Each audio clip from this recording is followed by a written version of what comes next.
बिस्मिल्लाहिर्रहमानिर्रहीम। अस्सलाम वालेकुम नाज़रीन, आप यूट्यूब चैनल देख रहे हैं। मैं इमरान ख़ान हूँ। ईरान और इसराइल वाला जो एपिसोड है वो तकरीबन एक इख्तिताम की तरफ बढ़ गया है। मैं मौजूदा सूरत हाल में अब तक की बात कर रहा हूँ, क्योंकि एक अटैक इसराइल ने किया और उसके बाद एक अटैक ईरान ने किया 14 दिन के बाद, 2 हफ्ते के बाद। और उसके बाद ईरान ने यह ऐलान भी कर दिया कि हम फर्दर और कोई हमला करने का इरादा नहीं रखते, लेकिन अगर इसराइल ने हमला किया तो फिर हम उसका जवाब देंगे। बहुत सारे मुल्क भी बेनकाब हुए, बहुत सारे हुक्मरान जो हैं उनके लिए भी प्रॉब्लम क्रिएट होगी, लेकिन जो सबसे ज़बरदस्त तरीके से बेनकाब पाकिस्तान में हुआ वो पाकिस्तान का मीडिया है। मैं आपको कुछ चीज़ें अब ऐसी बताने वाला हूँ कि ये मौका मिल गया है ये सारा कुछ एक्सपोज करने का। मामला ये है कि पाकिस्तान के अंदर जो लोग सोशल मीडिया के ऊपर रिपोर्टिंग करते हैं उनके ऊपर इल्ज़ामात लगाए जाते हैं घटिया नौइयत के, कि ये लोग बड़े खौफनाक थंबनेल्स बनाते हैं कि तबाही फैल गई, ये हो गया, वो हो गया, ऐसा हो गया, वैसा हो गया। ये सिर्फ सनसनी फैलाकर ये लोग पैसा बनाने की कोशिश करते हैं या व्यूज़ लेने की कोशिश करते हैं।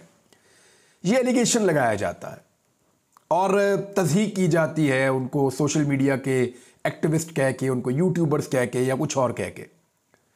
लेकिन आज मैं आपको कुछ ऐसी चीज़ें बताने वाला हूँ कि पाकिस्तान का जो रवायती मीडिया है, इलेक्ट्रॉनिक मीडिया, उन्होंने इस सारे एपिसोड में कैसे झूठ फैलाया, कैसे उन लोगों ने लोगों के जज्बात के साथ खेला और किस तरीके से उन्होंने झूठ की बुनियाद के ऊपर व्यूज़ कमाने की कोशिश की कि वो पैसा वैसा बना लें। वैसे तो पाकिस्तान के टीवी चैनल्स के ऊपर बैठे हुए एंकर हजरात और हमारे सहाफ़ी दोस्त जो हैं, मेरे अपने कुलीग हैं, वो बार बार ये कहते हैं कि जी जो हमारा सोशल मीडिया है वो सनसनी फैलाता है, वो झूठ फैलाता है, वो ये करता है, वो करता है। अब मैं आपको किसी और का नहीं, जो पाकिस्तान के रवायती टीवी चैनल्स हैं उनके जो सोशल मीडिया के ऑफिशियल अकाउंट्स हैं, उन्होंने अपने थंबनेल्स के ऊपर क्या लिखा, ज़रा ये आप सुन लीजिए। सबसे पहले वज़ीर दाखिला का जो अपना टीवी चैनल है, चैनल 24, उसने क्या लिखा इस इशू के ऊपर, ईरान का एक और ज़बरदस्त हमला। भाई एक ही अटैक किया ना ईरान ने, एक और ज़बरदस्त हमला का क्या मतलब है? इसराइल मुकम्मल तबाह। आगे छोटा सा सवालिया निशान लगा दी, इसराइल मुकम्मल तबाह। ये वज़ीर दाखिला का चैनल इसको लिख रहा है। आगे लिखता है अमेरिका पर खौफ तारी। ये वज़ीर दाखिला का चैनल लिख रहा है अरबी मैदान में कोहराम मच गया। ऐसा कुछ हुआ? इसराइल ईरान जंग की ताज़ा तरीन रिपोर्ट ये दे रहे हैं और जो चीज़ें इन्होंने लिखी वज़ीर दाखिला के चैनल ने, क्या ऐसा कुछ हुआ कि इसराइल मुकम्मल तबाह, अमेरिका पर खौफ तारी, अरब भी मैदान में उतर आए? कौन सा अरब मुल्क है जो मैदान में आया? सवाए उर्दन ने जो है वो साथ दिया उधर इसराइल का ऐलानिया, लेकिन नौबत आगे बढ़ी नहीं। अब एक और देखें, एक और बड़ा टीवी चैनल यही लोग हैं, ईरान हमलों में कामयाब, क्रूज मिसाइल से तबाही, इसराइल में तबाही, अमेरिका ने भी एतराफ़ कर लिया। किधर तबाही? कौन सी बहुत बड़ी तबाही हुई है? अब आप और देखिए, हमारा दुनिया टीवी जो है वो क्या कह रहा है। ये वो लोग हैं जो वहां बैठ के टीवी चैनल्स के ऊपर सोशल मीडिया को तनकीद का निशाना बनाते हैं। अब ये इनके अपने चैनल्स के ऊपर जो इन्होंने थंबनेल्स या जिसको वो हेडिंग बताते हैं लगाई हैं, सिर्फ इसलिए कि लोग इसको खोलें और अंदर जाकर देखें, वो क्या कह रही हैं। ये देखें, खतरनाक मिसाइल 40 सेकंड शहर तबाह। ये दुनिया टीवी लिख रहा है। ईरान की फतह, ये लिख रहा है। तीसरी आलमी जंग खौफनाक ऐलान, ये लिख रहा है जी आपका दुनिया टीवी। और एक और लिखा आधा इसराइल तबाह, आगे सवालिया निशान छोटा सा लगा दिया। बदला ले लिया, ये लगा दिया। ये भी दुनिया टीवी है जनाब। आ जाए जी, ये एक और इन्हीं का है दुनिया टीवी का, और वो कह रहे हैं ईरान का इसराइल पर वार, पाकिस्तान की एंट्री। पाकिस्तान की किधर एंट्री हुई है? हमने तो एक स्टेटमेंट जारी किया है कि भाईजान सारे तहम्मुल का मुजाहरा करें, सकून से बैठें, लड़ाई झगड़ा ना करें, हमें तशवीश है। तो पाकिस्तान की कौन सी एंट्री हुई ऐसी? ये भी लिखा जनाब इन्होंने। अब एक और टीवी चैनल हमारा, वो ये लिखता है ईरान का दूसरा बड़ा हमला, अमेरिका पीछे हट गया, रॉकेटों की बारिश, इसराइल तन्हा, गजा फतह। ये क्या चल रहा है? यानी इस किस्म के तो थंबनेल और झूठ, हर चीज। गजबनाक हमले से तबाही, इसराइल ने एतराफ कर लिया। ये समा टीवी है जनाब। समा टीवी भी जो है वो अलीम खान साहब, आपको पता है, हुकूमत का हिस्सा। एक और समा टीवी लिखता है ईरान फातेह, इसराइल पर क़यामत ढा दी, अरब मुल्क की एंट्री, अमेरिका ने घुटने टेक दिए। ये जनाब लिखा समा टीवी ने। एक और सुन लीजिए, समा टीवी का है, इसराइल तबाह, ईरान में जश्न। भाई हमें तो नहीं ये पता चला कहीं से भी कि इसराइल तबाह हो गया और ईरान में जश्न मनाया जा रहा है, लेकिन ये समा टीवी ने लिखा। एक और जनाब टीवी चैनल है, बड़ा टीवी चैनल ARY, लिखता है कि ईरान का तारीखी हमला, इसराइल धमाकों से गूंज उठा। भाई उनके आयरन डूम जो उनका पूरा एक दिफाई सिस्टम है जो पैट्रियट से मिलता जुलता है, और अमेरिकन जो एयर डिफेंस सिस्टम है वहाँ पे, उन्होंने जितने भी ड्रोन्स और मिसाइल्स गए थे उनकी अक्सरियत को तबाह कर दिया है, और मामूली नुकसान के अलावा कोई नुकसान इसराइल में अब तक की इत्तला के मुताबिक नहीं हो सका। अंदर कुछ भी नहीं है, यानी इसमें जिसको भी खोलें स्टोरी में अंदर कुछ भी नहीं है। ईरान ने इसराइल में तबाही मचा दी, एक्सप्रेस न्यूज़। अच्छा खासा चैनल है, लेकिन देखें आप, ईरान ने इसराइल में तबाही मचा दी। कहाँ मचाई है जी? इसराइली फौजी अड्डे तबाह, ईरान की बड़ी कामयाबी, ये भी एक्सप्रेस न्यूज़ है। एक और जी, हमारे डॉन, बहुत बड़ा इदारा है, वो लिखता है ईरान पर जवाबी हमला, फौज रवाना। ईरान पर जवाबी हमला तो हुआ ही नहीं अभी तक। पहले हमला ईरान पे किया, ईरान ने जवाबी हमला किया और उसके बाद खामोशी है। अब ये रिपोर्ट कर रहे हैं ईरान पर जवाबी हमला, फौज रवाना। आगे छोटा सवालिया निशान लगा देते हैं ताकि लोग कंफ्यूज हो जाएं। खौफनाक खबर, ये भी लिख दिया आगे। तो इस तरीके से जनाब ये लोगों को बेवकूफ़ बनाने की कोशिश कर रहे हैं। जियो टीवी का भी मैं आपको सुनाता हूँ अभी, वो भी बड़ा इंटरेस्टिंग है। तीसरी आलमी जंग कोई लिख रहा है, रात गए बड़ा हमला, सब तबाह हो गया, ये लिख रहा है कोई। इसराइल की तबाही हो गई, कोई ये लिख रहा है। यानी मैं तो ये पढ़ पढ़ के हैरान हो रहा था कि ये क्या हो रहा है। जियो की हेडलाइन है, ईरान ने तबाही मचा दी। किधर मचाई जी तबाही? हालांकि उन्होंने अटैक किया, गैरत का मुजाहरा किया, जो उनके खिलाफ हो रहा था उन्होंने उसका जवाब दिया, और वो उनका हक बनता था जवाब देने का। लेकिन इसको आप ये तो नहीं कह सकते कि ईरान ने तबाही मचा दी, लेकिन जियो टीवी ये कह रहा है। अब होता क्या है, ये सोशल मीडिया पे व्यूज़ लेने के लिए ये टीवी चैनल्स और इनके सोशल मीडिया सेल्स बावले हो गए हैं, और हर वो चीज़ थंबनेल के ऊपर लिख देते हैं जो इनको सूट नहीं करती। अब ये क्योंकि संजीदा टीवी चैनल्स हैं, कोई नया यूट्यूबर, कोई नया सहाफ़ी जिसको सहाफ़त का नहीं पता, जिसने सहाफ़त की तालीम हासिल नहीं की, वो कुछ ऐसी चीज़ें लिख दे उल्ट पटांग, तो उसके लिए तो माफ़ी हो सकती है। लेकिन ये इतने बड़े बड़े इदारे ऐसी बोंगियाँ मार रहे हैं और इस तरह की हरकतें कर रहे हैं, इसका मतलब है ये व्यूज़ के लिए पागल और बावले हो गए हैं। इसी तरह ये हुकूमतों के सामने घुटने टेक देते हैं, इसी तरह ये हुकूमतों के सामने इश्तिहारात के लिए बावले हो जाते हैं। जैसे यहाँ पे ये दो नंबरी कर रहे हैं, ऐसे ये हुकूमतों के सामने भी दो नंबरी करते हैं। वो जो कहती हैं उसके मुताबिक चलते हैं और वहाँ पे बावले हो जाते हैं। जो इनको पैसा देता है उसके साथ ये चल पड़ते हैं, फिर तो यही होता है। अब यहाँ पे पैसा कमाने के लिए सद तक गिर गए हैं, वहाँ पे भी यही करेंगे। तो ये इल्ज़ामात दूसरों पे लगाते हैं और ख़ुद इनकी हरकतें आप चेक कर लें। अब आ जाए खबरों की तरफ। इसराइल पर 300 से ज़ायद ड्रोन्स और मिसाइल दागे गए, ये इसराइली फ़ौज ने दावा कर दिया है। फ़ौज के तर्जुमान ने कहा कि ईरान, इराक और यमन से 300 से ज़ायद ड्रोन्स और मिसाइल्स इसराइल के खिलाफ दागे गए।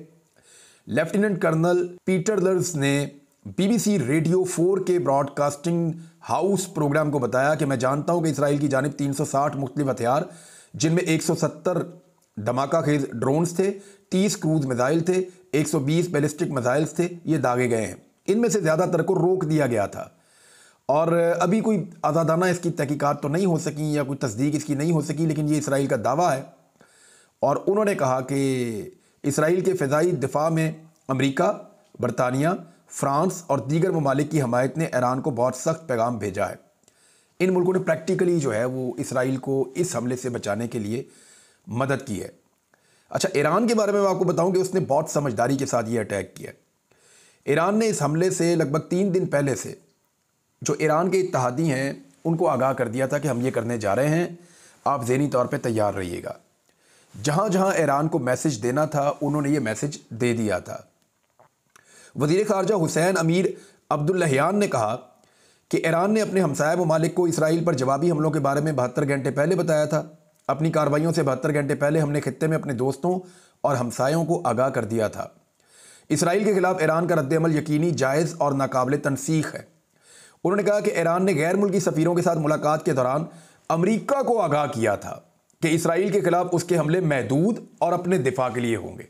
ईरान ने क्लियर किया था कि हम वहाँ पे कोई जारहाना अज़ाइम लेकर नहीं जा रहे, हमारे ऊपर जो हुआ है उसके रिएक्शन में हम ये कर रहे हैं और एक महदूद हमला हम करेंगे, हम कोई जंग छेड़ने नहीं जा रहे। ये ईरान ने अमेरिका को यकीन दहानी पहले करवा दी थी, उनको आगाह कर दिया था। इसराइल पर हमलों की मजम्मत पर ईरान ने बरतानिया, फ्रांस और जर्मनी के सफ़ीरों को तलब कर दिया है। अच्छा, ये ईरान की एक और जरूरतमंदाना फैसला है कि इन तीनों मुल्कों के सफ़ीरों को बुलाएंगे। जी आप क्यों सपोर्ट कर रहे हैं इसराइल की? इससे पहले जब उन्होंने हमारे साथ ज़्यादती की तो आपने सपोर्ट नहीं किया, यूएन के अंदर भी नहीं किया। उन्होंने हमारे सफारत खाने के ऊपर अटैक किया, हमारे 2 जनरल्स को मार दिया, हमारे 7 लोग जो हैं वो शहीद हो गए, तब आपने सपोर्ट नहीं किया। अब आप फौरी तौर पे बीच में आ गए हैं, तो ये आप जानिबदारी कर रहे हैं और ज़्यादती कर रहे हैं। तो ये मौक़िफ़ के ऊपर उन्होंने उनसे वजाहत तलब की है कि जनाब आप बताएं कि आप क्यों बरतानिया, फ्रांस और जर्मनी जो है इनके सफ़ीरों के ज़रिए उनसे पूछा कि क्यों आप इसराइल की साइड ले रहे हैं गलत मामले में। अच्छा, इसराइल ने पहले ये स्टेटमेंट दिया था कि इसराइल बदला लेगा और बड़े ज़ोरदार तरीके से कहा था कि जी हम अब अटैक करेंगे, अब हम हमला करेंगे। लेकिन जब अमेरिका ने इसराइल को ये कहा कि अगर आप ईरान के ऊपर अटैक करेंगे तो उसमें हम आपके साथ नहीं आएंगे, हाँ अगर ईरान आपके ऊपर अटैक करता है तो हम आपकी प्रोटेक्शन के लिए आपके साथ खड़े हैं, दिफा आपका कर सकते हैं, आपके साथ कोई जारहाना कदम हम उठाने के लिए तैयार नहीं है। उसका रीज़न ये है कि ईरान ने अमेरिका को भी ये कहा था कि अगर आप इसराइल के साथ मिलकर हमारे ऊपर अटैक करेंगे तो हमारे पास ऑप्शन है कि आपके जो बहरी बेड़ा है उसको हम नुकसान पहुंचाएंगे। दूसरी जानिब अगर ईरान पे अटैक करना है तो अमेरिका को कुछ सपोर्ट चाहिए होगी आसपास। कई मुल्कों ने अड्डे वड्डे दिए हुए हैं अमेरिका को। अमेरिका जो है मशरिक़ वस्ता के कई ममालिक में मौजूद है, उसका अपना एक बहुत बड़ा बहरी बेड़ा भी है यहाँ पे। लेकिन तुर्की ने मना कर दिया, तुर्की ने कहा जी अपनी एयर स्पेस भी हम नहीं देंगे।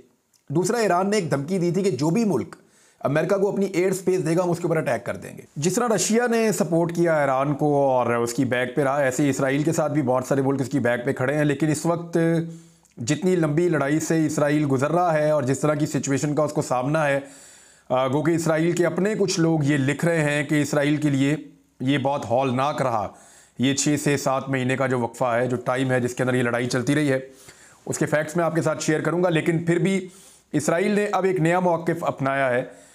इसराइली सही वक्त आने पर ईरानी हमले की कीमत वसूल करेंगे, यानी अब वो फ़िलहाल हमला करने नहीं जा रहे। ईरान ने जो अटैक किया, ईरान ने साफ कहा कि जी हमने ये अटैक करना था, हमारा ये ड्यू था, हमने ये कर लिया और ये महदूद था, अब हम मज़ीद हमला नहीं करना चाहते। होगा क्या? ईरान और ईरान के लोग ये कहते रहेंगे कि ये बहुत बड़ी कामयाबी है। इसराइल और इसराइल के लोग ये कहते रहेंगे कि ये कोई कामयाबी नहीं थी, बल्कि हमने बड़ी कामयाबी से अपने आप को बचा लिया। तो दोनों तरफ के जो हुक्मरान हैं वो अपने लोगों को खुश कर सकेंगे इस मामले में।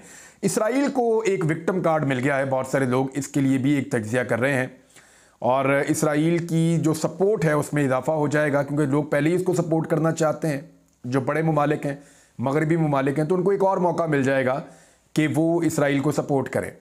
दूसरा, जो फ़लस्तीनियों वाला इशू है वो इस मामले में थोड़ा नीचे गया। अमेरिकन पॉलिटिक्स पे भी इसका असर पड़ेगा और बहुत सारी और जगहों पे भी। तो ये एक नई सिचुएशन है, इसमें ज़रा थोड़ा सा ताकत का तवाज़ुन भी देख लेते हैं। मैंने आपसे पहले कहा था, मैं आपको बताऊंगा कि इसराइल और जो ईरान का ताकत का एक तवाज़ुन है वो कौन ज़्यादा ताकतवर है, इसको भी आप देख लीजिए।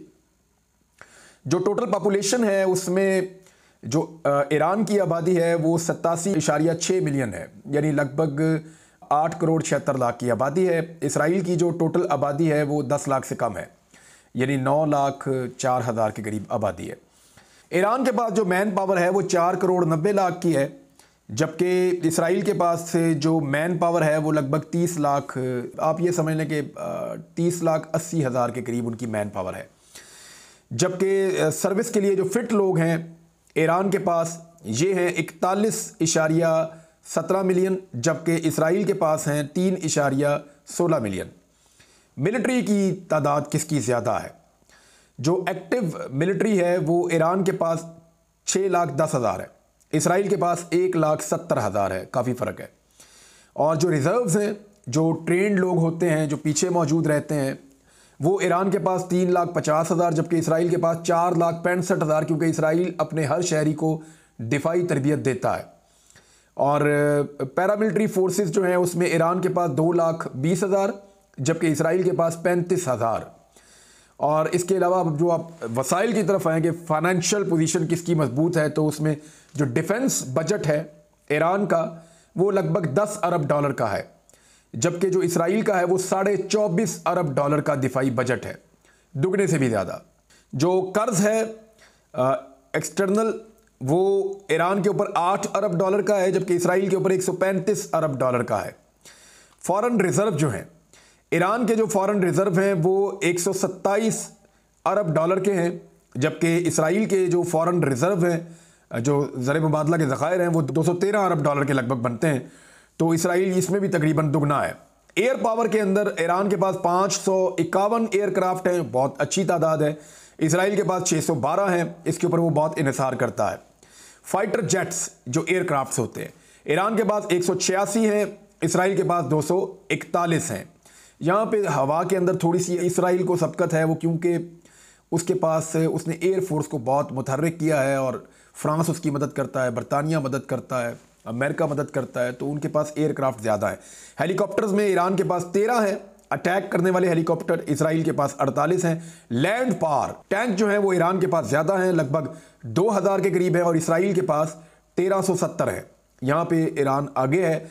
और आर्मर्ड व्हीकल्स जो हैं वो ईरान के पास हैं 65,765 और इसराइल के पास हैं 43,407। यहाँ पे भी ईरान आगे है। और इसके बाद जो आर्टिलरी है उसमें दोनों तकरीबन बराबर हैं, 580 ईरान और 650 इसराइल। नेवल पावर यहाँ पे ईरान आगे है, यहाँ मजबूत है ईरान। ईरान के पास जो फ्लीट की स्ट्रेंथ है वो 101 है, इसराइल 67 है, 67। सबमरीन्स जो हैं वो ईरान के पास 19 हैं, इसराइल के पास सिर्फ 5 हैं। लॉजिस्टिक्स जो हैं वो ईरान के पास 319 हैं, जबकि इसराइल के पास सिर्फ 42 हैं।